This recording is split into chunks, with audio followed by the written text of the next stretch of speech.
C'est l'heure de travailler, mon pote. C'est pas seulement pour aujourd'hui, c'est pour l'avenir. Fais le boulot maintenant. Il est temps de rester concentré. Et tu le sais. Ne te laisse pas distraire par ce qui se passe à l'extérieur. Dieu travaille en coulisses, dans ce domaine que tu ne peux pas voir. Les choses ont changé dès que tu as reçu ce en quoi tu croyais réellement. Les bonnes opportunités, les bonnes rencontres, la guérison, l'abondance. Tout commence à s'aligner en ta faveur. Notre monde entier.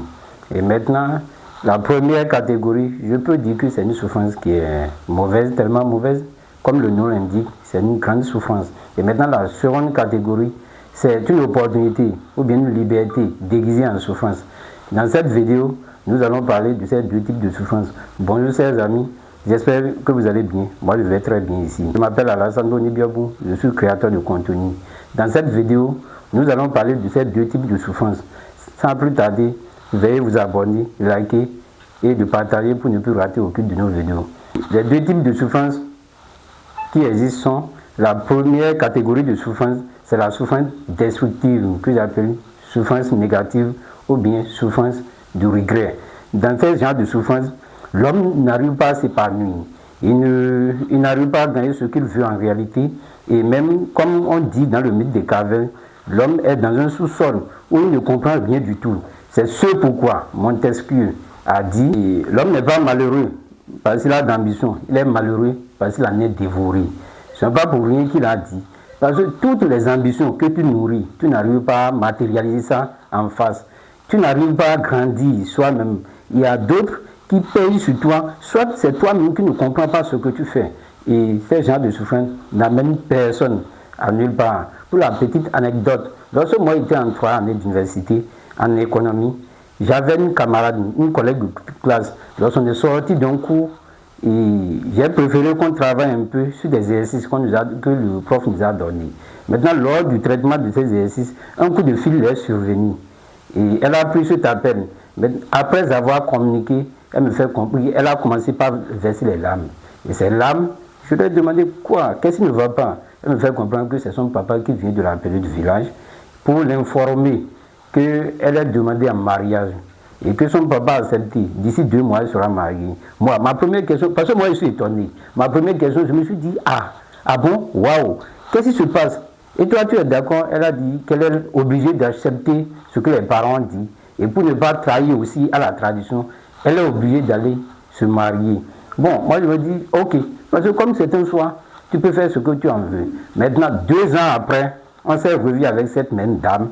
Elle a fait un enfant, elle a dépéri. Elle commence par modifier des réactions de jour en jour. Et je lui ai demandé, vous êtes toujours avec ce monsieur? Elle a dit non, cette relation est terminée. Mais j'ai vu qu'elle a une souffrance morale.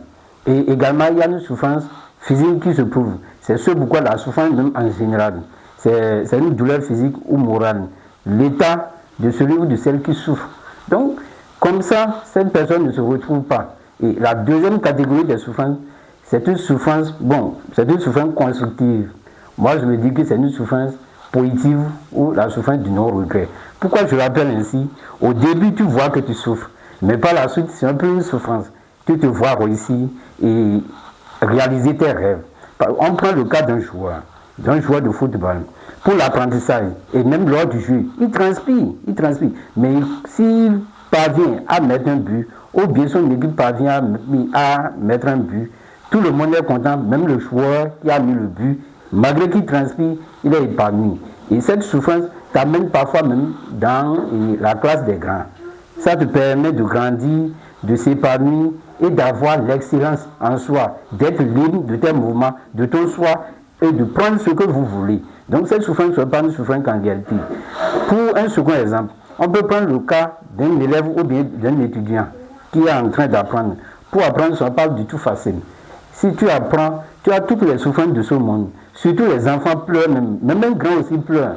Parfois, on te donne des notes minables. Tu n'es pas aimé, mais pour autant, tu acceptes. Tu es obligé de consommer ce que tu as reçu. Mais cette souffrance est toujours malmenée et tu ressens une douleur physique, une douleur morale qui te fait maigrir. Mais par la suite, tu réussiras et tu es épanoui dans tout ce que tu désirais. Donc c'est ce pourquoi j'ai dit, ces deux catégories de souffrance, il faudrait qu'on les éparpille. La première, c'est véritablement une souffrance, comme la définition l'a dit. Donc la seconde catégorie de souffrance, c'est une liberté, un de plus. Donc c'est une liberté déguisée en souffrance. Bon, je ne sais pas. Si vous connaissez d'autres catégories de souffrance, hors de ces deux catégories que je viens de citer, c'est très très important. Je vous rappelle, n'oubliez pas de vous abonner, de partager et de liker. Manquez aucune de nos vidéos. Je vous rappelle également, on aura une vidéo à diffuser par semaine. Donc, n'oubliez pas et sachez que l'optimisme est le début de tout succès. Je vous remercie. La guérison, l'abondance, tout commence à s'aligner en ta faveur.